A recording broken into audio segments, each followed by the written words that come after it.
it's amazing if you concentrate on something enough, it just happens. It happens. It's like when you think about somebody you haven't seen for a long period of time, you'll be in a shopping center and lo and behold, you'll walk past them and you just can't believe it. You bump into them or they show up somewhere. It's almost like you're willing them into the moment through that. And you can do the same thing as far as being able to conquer distance, being able to conquer aches and pains and all the rest of it, because your body will just keep on functioning so long as you keep it fueled, so long as you keep hydrated. And obviously we need to train and prepare ourselves for these things.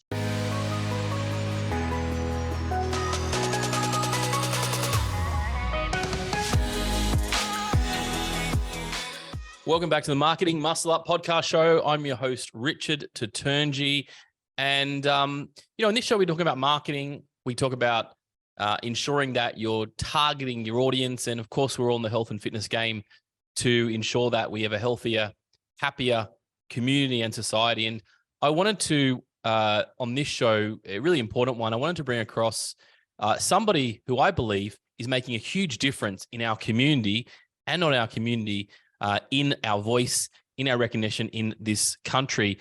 And that is my good friend, Pat Farmer, ultra marathon runner, who literally has run around the world, I think a few times, around Australia and everywhere in between. Welcome to the show, Pat. How are you? Hey, Richard. Yeah, really good. Thanks, mate. It's so good to be chatting with you again on the verge of another epic run. So, yeah, it's nice to still be able to do this sort of stuff at my age. I'm on there. Well, I just tipped over 60. And a lot of people sort of say to me, well, aren't you getting a bit old for this sort of stuff now? And my answer to that is, well, I was inspired by Cliff Young, who ran from Sydney to Melbourne at the age of 63 and won that race. And so, as an 18-year-old motor mechanic, I was inspired by that. So I think it's most important, like you said, to stay fit, happy and healthy all the way through your life. So no matter how young you are, no matter how old you are, that you get the most out of life through fitness. Well, I think that is 100% true. And a lot of people, when we're talking to fitness professionals here, running studios, running gyms, that's the message they want to get out to their community.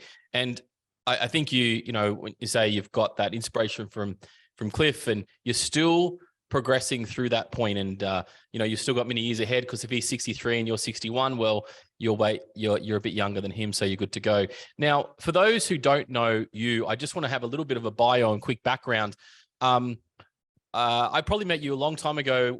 We launched a book called Please Mum, Don't Supersize Me many years ago. You're a politician at the time. I think you're on the opposition.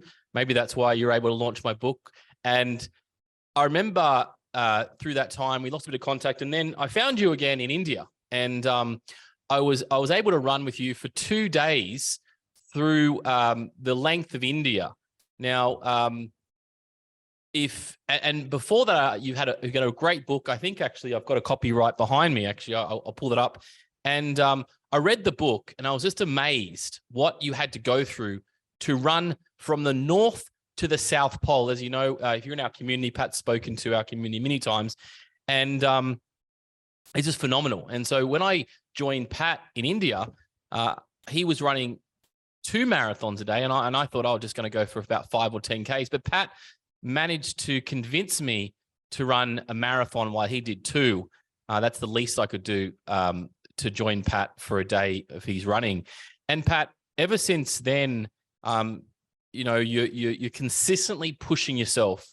Most people get to a massive milestone, and they go, "What's next?" And you continue to push the boundaries. Now you're coming up to a new challenge called Run for the Voice, which I want to talk about today, because you're literally got your runners on. You're about to leave in a day or 2, I believe. So Pat, take me through, why the hell are you going to run again? Well, thanks, Richard. Actually, I do recall when I first met you. Of course, I was parliamentary secretary for education, science, and training back in those days, and I was part of the then government under John Howard. Because of the educational side of things, it made sense for you to reach out to me and for me to try and get that message of healthy nutrition and good lifestyle through the kids in schools. So that's where the natural synergy was. I mention that because those years of being in Parliament and those years of being in government and understanding the workings of government has actually brought me to this moment in time. So not only do I run, but also run for purpose. And then I run with an understanding of the workings of governments, and not just here in Australia, but indeed in other countries. And so with that experience and that knowledge, I'm able to get governments on side to allow me to run such places like the North Pole, the South Pole, the Darien Jungle, through some dangerous areas in Mexico and so many other places. But this particular run came about because my daughter Brooke said to me, "Dad, you ran around Australia for the Centenary of Federation." It was a long time ago. My children were only very, very little at the time, and they came with me on that journey. But she said, "You ran around for the Centenary of Federation, and that was a celebration." She said, "Why don't you run around Australia for the voice?" And it made me think to myself that this new younger generation, basically anyone under the age of 30, this is an absolute no-brainer, that the Indigenous people of Australia, the Torres Strait Islanders, the Aboriginal people of this country, the First Nations people of this country should have a voice directly to Parliament. And we should be grateful that they're embracing British law, which is the law that we've adopted. That's why we have a House of Reps and we have a Senate, and that's why we still have a Governor General, and we still have to put all our laws and legislation through to the Governor General on behalf of the Queen before it gets signed off on. And so we should feel lucky that the First Nations people are prepared to dovetail in under those rules, regulations, and those laws that we have here in this country, rather than saying, "No, we were here first, so we're not going to put up with that. We want our own laws. We want our own situation." So for that reason, I feel bolstered by doing this run, and very confident that, one, it will get over the line, that it will be a successful referendum, and number two, that it will be a good thing for this country.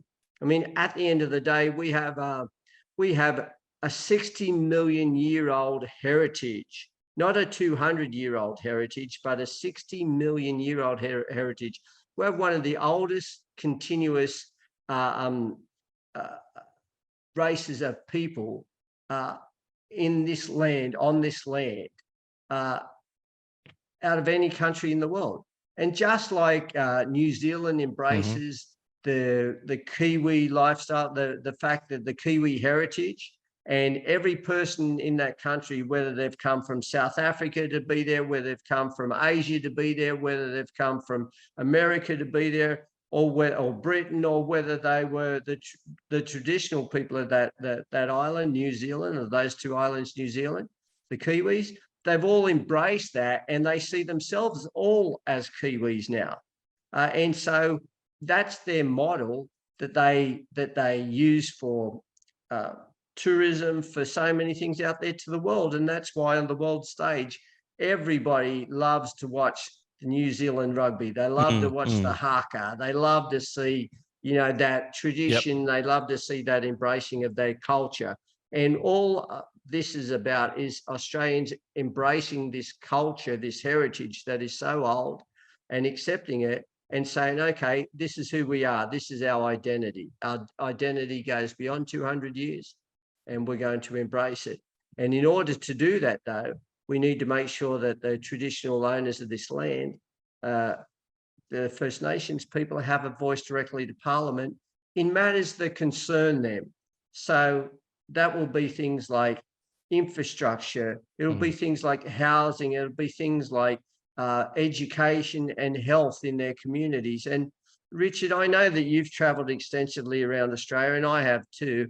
And we've seen communities where the poverty is something that you would see in a third world nation, not in Australia. Totally. And I find it hard to believe that we allow that to go on here in Australia. But unfortunately, because they're only basically 3% of the population, they don't get a large enough voice directly to the decision makers.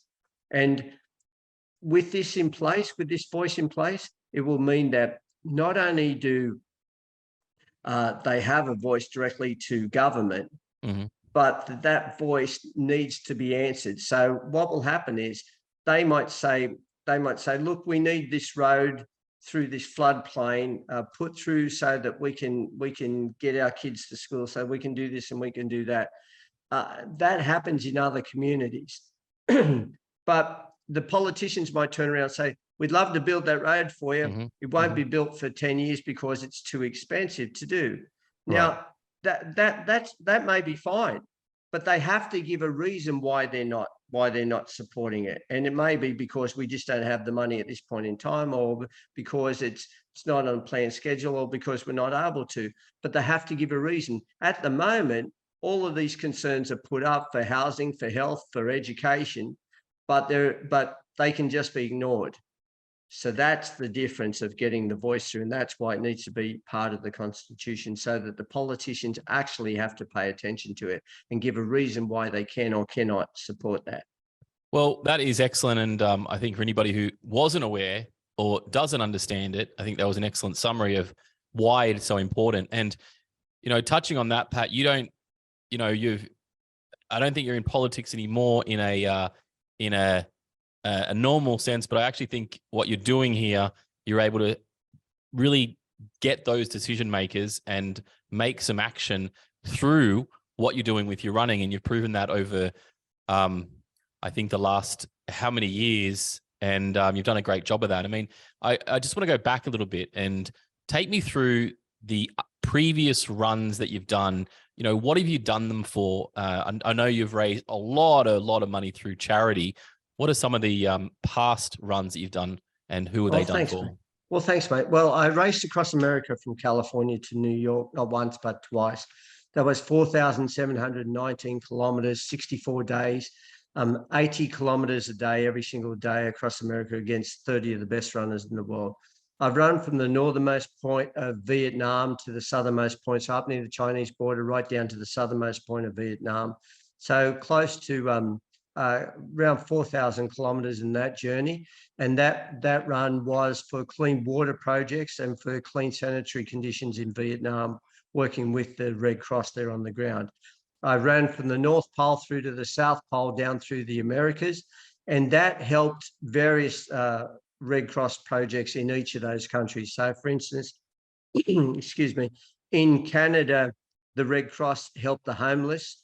They specialize in that. In America, it's once again helps enormously with the homeless, but they also help a lot with refugees in the United States.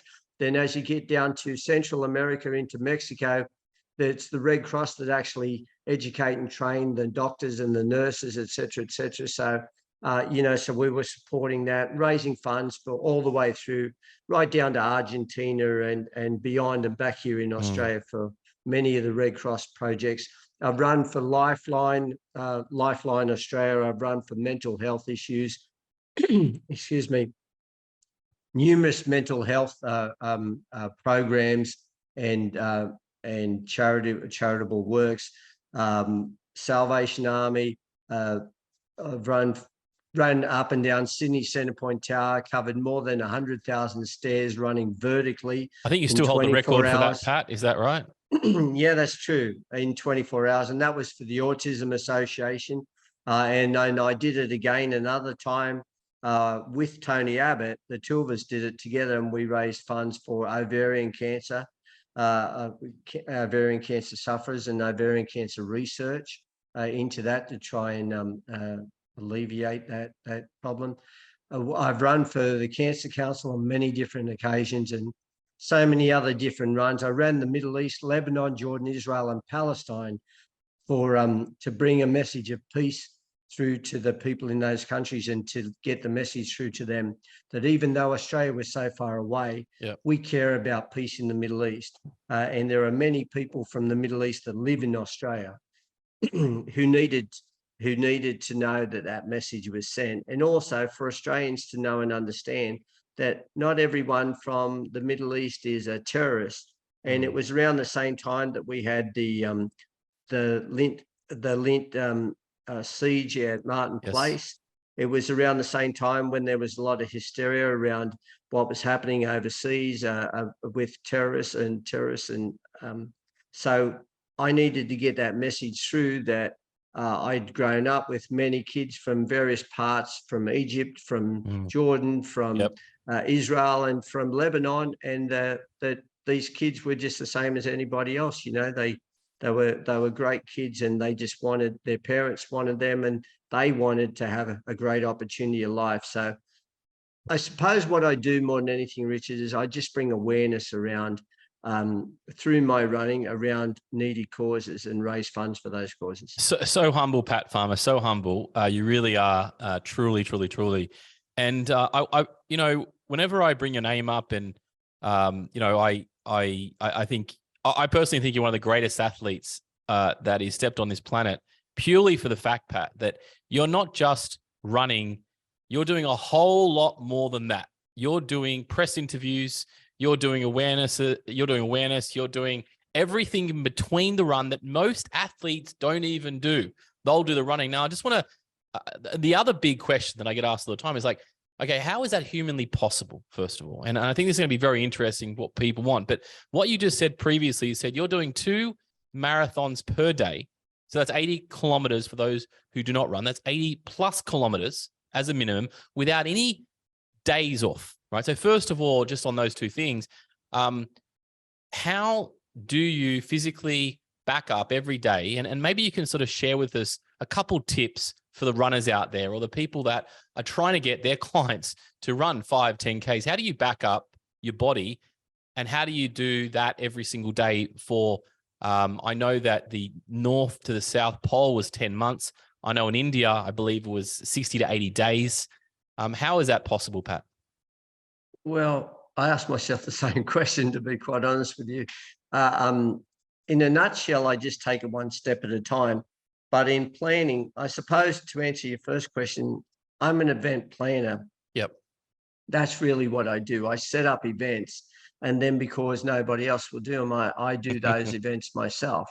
And so that's the way I look at it. Right. And so then, but obviously I train like everybody else. I train, I've had influences from the Institute of Sport down there in Canberra, and some of the great sports scientists down there, great nutritionists have helped me over the years. So I've picked up a lot of knowledge from them, physiotherapists and chiropractors and all sorts of people in the fields of health, various fields of health. So I try and pay attention and learn as much as I possibly can from fitness trainers and various other people about new techniques. In fact, I've been doing a lot of gym work for this latest run at 98 Riley Street gym in Sydney. Yes. And the reason why I've been doing training there is because I've been working on the specifics of the origins of my muscles rather than the muscle bellies. And same with the tendons. I've been working on the origins, trying to strengthen up those areas, because I found from past experience that it's the origin tears that really slow me down and cause me a lot of problems. Various muscles in my legs and around my groin and my hips, even my shoulders from the constant movement. So it's most important that I was able to strengthen those areas through specific exercises. So not your usual mainstream stuff where you go in there and you're lifting heavy weights and you're looking good and you're looking buffed and they're nice big round muscles, but trying to get the length and the strength out of every single fiber in my body. So the gym work has played an enormous role in all of that. And I have my nephew, Wade Farmer, to thank for that. He's a great personal trainer. But then on top of that, the running training, I do approximately 30 to 40 kilometers training a day in running. Yep. Okay. So that will consist of a morning run, sometimes a 38K run, but more often than not, it's 20Ks in the morning and 20Ks in the afternoon, or it'll be 15 and a 10 or something like that. It's funny that you asked that question, because I still get scared by the distances myself. In fact, I was talking with my crew just before I came on here to speak with you. Yep. And the reality hit me when I was explaining to them about my 4 a.m. and 5 a.m. starts that we're going to have to do on the road, just to try and beat some of the heat up there in the top part of Australia. and also to try and get the distances done within the day so that I can still speak at public functions every evening. And so consequently, to knock over 80 Ks, I've broken the day into three areas. So the first morning session, I have to do a minimum of 30 kilometers. Yep. So that will be between 5 a.m. And 10 a.m. So you would imagine it's 5 hours, 30 Ks. That's not very fast. That's achievable. But what I've got to allow into that is that when I've already been on the road for three months, or even 4 months, and I'm sore and aching and tired and trying to get going from after a night's sleep to try and get warmed up and to get that 30 Ks done. So that's why I need that buffer in that morning session. Right. Then I will do 20 kilometers between then and say 12:30, 1 o'clock. Yep. And in between each one of these, I'll have like a bowl of porridge as I walk along the road, or something substantial to eat. And then every 10 kilometers, I'll have consumed 500 mils worth of fluid, and that fluid will have some isotonic base in it that will allow me to prevent me from cramping up. One of my go-tos is coconut water. I absolutely love coconut water. I find that it's a great, great fluid to be able to stop me from cramping up. That together with bananas. So high in potassium and magnesium, especially the bananas. So I'll have that sort of thing. And then another 30 Ks off into the afternoon. So when I break it up into those segments, and then it starts to sound achievable. But then what I do is try and break that up even more. So into each hour's run, what kilometers I'm doing per hour, et cetera, et cetera. And everybody will be able to track every section of this. So I'll have a Sunto watch, and it'll have all of my vitals on there. So people will be able to see my blood oxygen levels. Yep. They'll be able to see my heart rate. They'll be able to see when I'm on the road, how long I'm running for, what speed I'm running at, et cetera, what elevation I'm running at, et cetera. So it will be great to have all that data downloaded on my website that anybody can track at any time. Unbelievable. I do want to talk about the mental strain of this too, because Pat, I'll go back to when I was able to join you in India, and I clearly remember I had some work over there, and I was able to join you for a day or two, and I literally had the intent to run 5Ks. I wasn't run ready at that time. That's all I had. I thought I'd just get on there, take a quick pick, and get back in the support vehicle. And there was something I noticed that you do, and I want to know if this is done on purpose. That I noticed that every kind of 5Ks, I said, "Hey, Pat, let's go back in the car now." And every 5Ks, you kind of like started a conversation that was really probably random, but you either tricked your mind or tricked me to stay running with you. I don't know what it was, but what do you do in those times that you literally cannot go on? Is it running with people? Is it thinking about something? Is it getting your mind off things? Because I think that's us in every day in our business, in marketing, and you're pushing through something that you have to push through. What's your sort of secret sauce for that, Pat? Well, on that particular occasion, I was trying to help you to realize the best within yourself, because I knew that you were capable of being able to run a lot further than what you did. And so it's amazing how when you concentrate on something else, in that case, it was a conversation. And it was out of your respect for me that you didn't leave the conversation. So you hung around a little bit longer. And each time you did that, you were running further and further. And as you quite rightly said, you ended up running a marathon with me, which is no mean feat for anybody, especially when they're not prepared. But it shows you what the human body is capable of doing if you can trick your mind, or your mind can trick your body into surviving that distance. And that's what I do every single moment on the road. I'm continuously tricking my body and using my mind to block out pain, to block out aches, to block out distance, fatigue, boredom, you name it. And so the best way to do that is to actually put something else there in place. So a wonderful memory of something that you did. I said earlier on, I'm an event planner. That's basically what I do. And then I end up running the events. So I think back about all the planning that I put in to get me to that moment in time.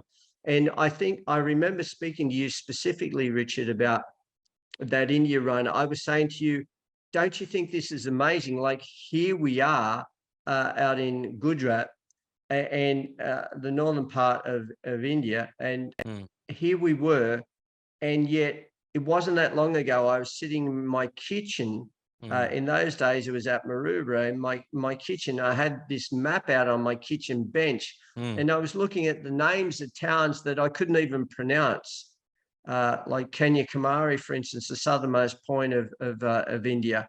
And I was trying to figure out how to pronounce these places, and I was breaking them down into syllables, and I was writing them down, and I was measuring the distance between that town and the next town, the next town. And then to actually be there and be executing that journey that you actually dreamed up, that's the power of the mind, and that's the power of these events. And it's the old saying, what you believe and conceive, what the mind believes and conceives, the body achieves. And I've said this numerous times, and I've heard many other great speakers say this, and I love it, because it's amazing. If you concentrate on something enough, it just happens. It happens. It's like when you think about somebody you haven't seen for a long period of time, you'll be in a shopping center and lo and behold, you'll walk past them and you just can't believe it. You bump into them or they show up somewhere. It's almost like you're willing them into the moment through that. And you can do the same thing as far as being able to conquer distance, being able to conquer aches and pains and all the rest of it, because your body will just keep on functioning so long as you keep it fueled, so long as you keep hydrated. And obviously, we need to train and prepare ourselves for these things and get ourselves to a state. But with these multi-day events, you're actually training while you're on the road, and you're becoming stronger as time goes on. A lot of people think that you get weaker with the multi-day events, but you actually do get stronger. You get stiffer and you're losing that movement. Yep. But that's why it's important to do the stretches and a bit of yoga as often as possible. Unbelievable. Well, Pat, just talking specifically about the race. Now, if you haven't yet Googled Pat Farmer, please do, patfarmer.com. And also the other website, you can go runforthevoice.com. So that's patfarmer.com, easier spelling than my name, and then runforthevoice.com.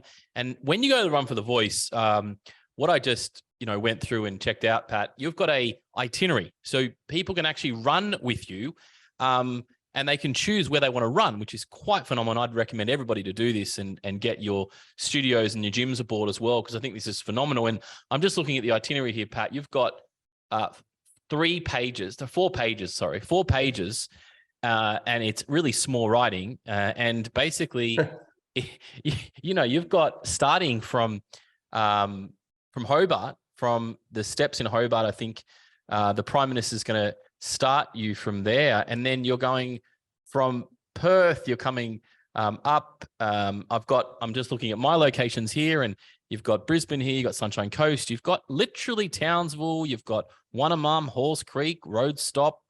I half of these towns I haven't even heard of, and you literally could find your town on this map wherever you are in Australia. And I think that is just absolutely phenomenal, especially we talk to, this show is all about talking to gym owners and fitness studios and so forth. So I think this is actually such a phenomenal concept to get your local community and town involved. Pat, probably the question everybody's asking is, do I need to run a marathon like Crazy Richard, or could I just run a 5Ks? What could we do to get involved? Mate, I'm encouraging people just to run 1 kilometer with me. If they could run 1 kilometer with me, that would be absolutely fantastic. So yeah, as you quite rightly say, I'll be coming down through Bundaberg and through so many parts of northern New South Wales, northern Queensland.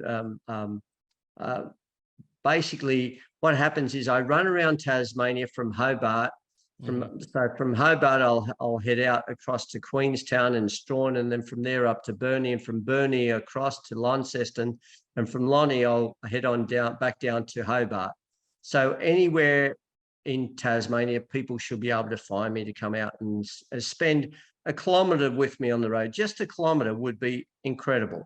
And then to tweet about it and talk about it and let us know what you think about everything. That will be phenomenal. But then from Hobart, I fly across with my crew to Perth, and that's where we start on the mainland. So we've got something very big organised over there in Perth. with the Dockers, with a number of the football teams, a number of the hockey teams, and basketball teams, and all sorts of different athletes are going to run with us from Optus Stadium there over in Perth. And then from there, I head on up to Broome, and from Broome across to through Halls Creek and on up into Darwin. And from Darwin, there's a chance that I may be going across to Bathurst Island, which is part of the Tiwi Islands. And then I may be doing Thursday Island when I get over across to near Townsville or up there in Queensland as well.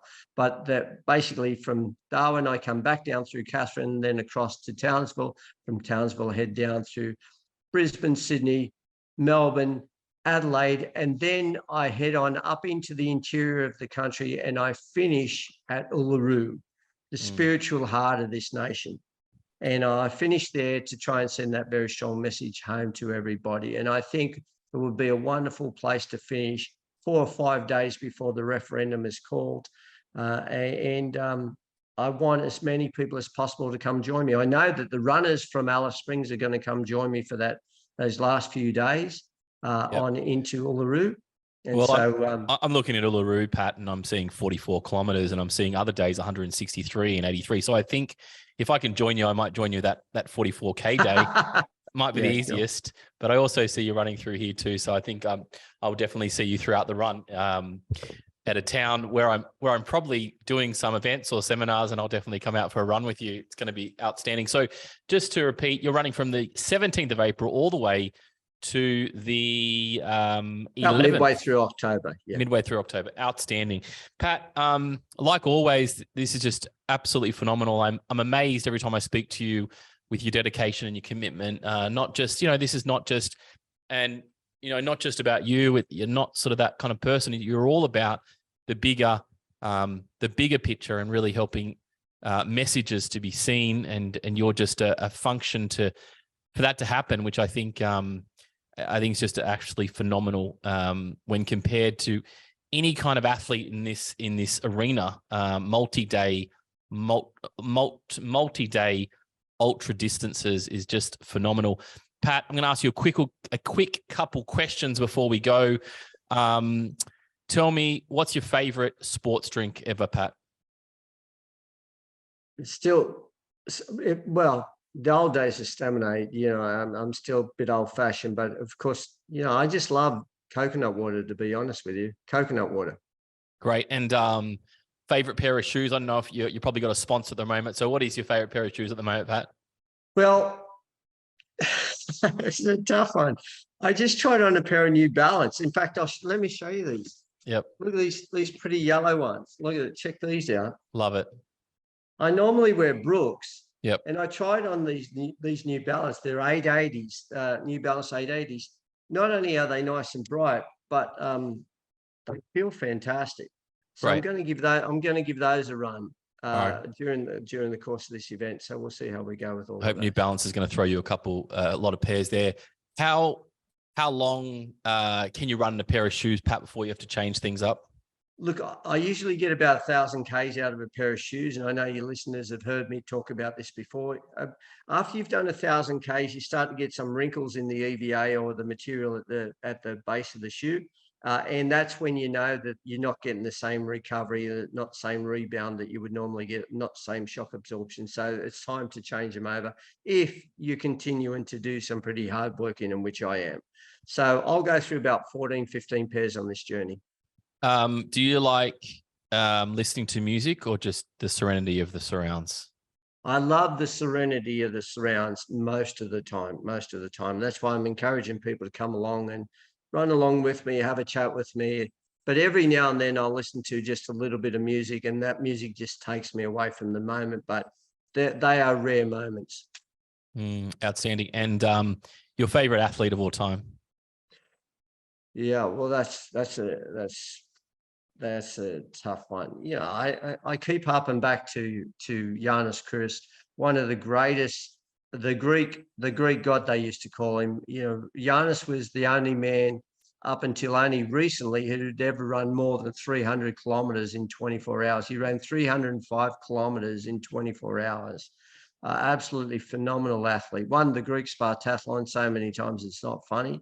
Won the Sydney to Melbourne by more than 24 hours in front of the rest of the field, myself included. So, I mean, that guy is just phenomenal. Outstanding. Last question. Your favorite run of all time that you've done, Pat? I still harp back. I still love the race across America that I did. 30 of the best runners in the world from California to New York.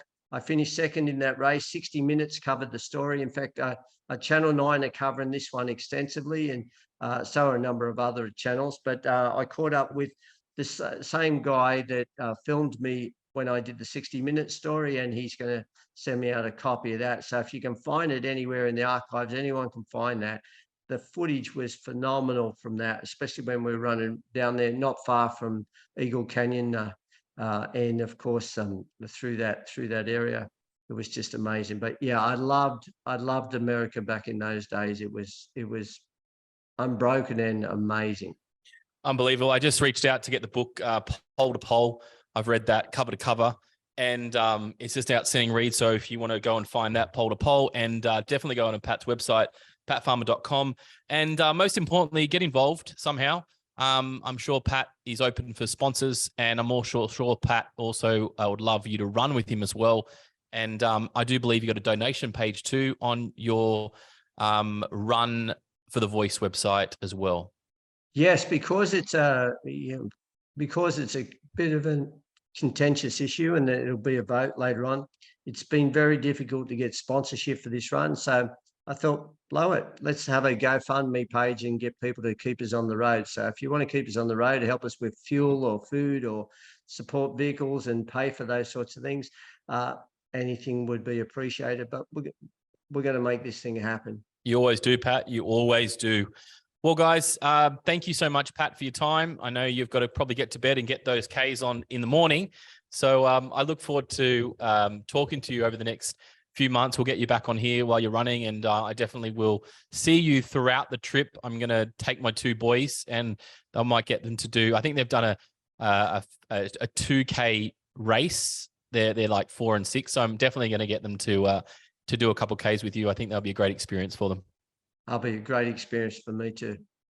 Thanks, Pat. And guys, if you want to watch this episode, you can go to YouTube and you can check it out there on our website, Com Marketing. And look forward to catching up you next time on the Marketing Muscle Up podcast show. I hope you've enjoyed this episode and realize that you can do a lot more than you probably think you can. Thanks, team. And thank you so much, Pat.